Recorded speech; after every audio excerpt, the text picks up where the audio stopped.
قماي بيوين وخزمة لا مزالته هو يأخذ آفت أنت لأخذ آفت تختاش بريمة خد ديها أم دي قماي أبزت لأخذ آفت قباية شايفين أم ولا. Our honorable guests, thank you for attending with us today.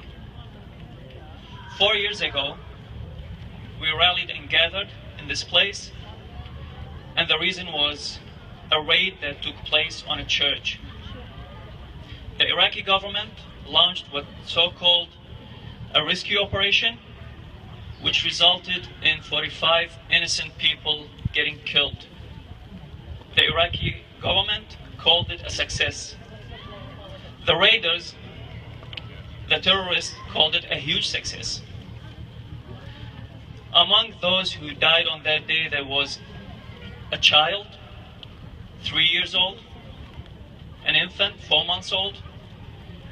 The international community condemned and denounced.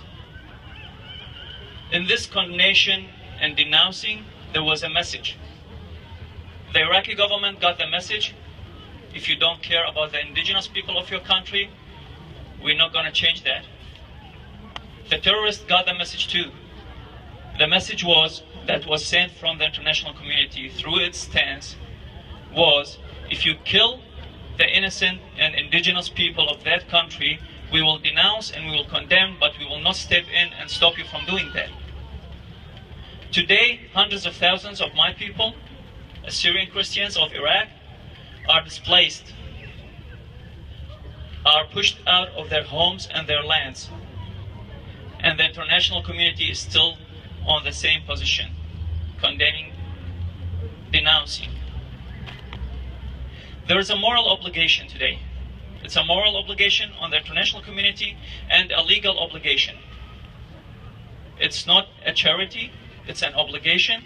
International community embodied in countries, states, governments, people, and United Nations Security Council. They're obligated to support the cause of the Assyrian Christians today and also the other minorities. The only way to solve this problem is to address the problem at its roots. So far, humanitarian aid has been delivered in limited portions through certain channels, but humanitarian aid should go hand in hand with an approach to address the problem. The problem is our people have been living under threat since day one, and no one has done anything.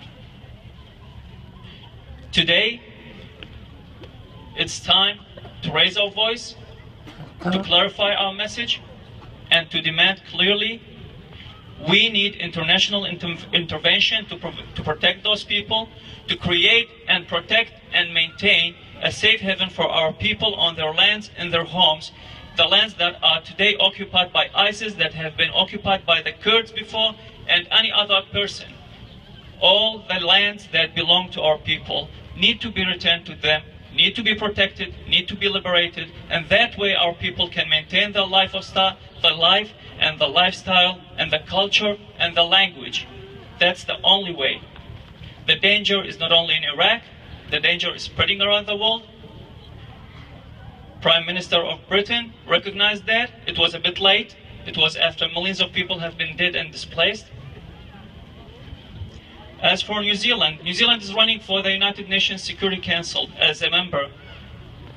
They're running for the seat. So we will not be assuming wrong if we expect New Zealand to play a bigger role in the international politics and in the international arena. We expect, and we're asking for, and we're demanding the New Zealand government today and the government to come to play a major role to promote the Assyrian cause, to establish the Assyrian protected and international protected and maintained region as a step to establish a province for the Assyrian people within Iraq. If that's the way to protect our people, that's what we want. So we should expect New Zealand to play a bigger role. As for you, brothers and sisters, when this rally is over, we all know that we will go back to the warmth of our homes, enjoy our everyday life, but we need to remember this. Hundreds of thousands have no home to go back to. So this should be the beginning of a movement, should be a beginning of a campaign, not the end of it.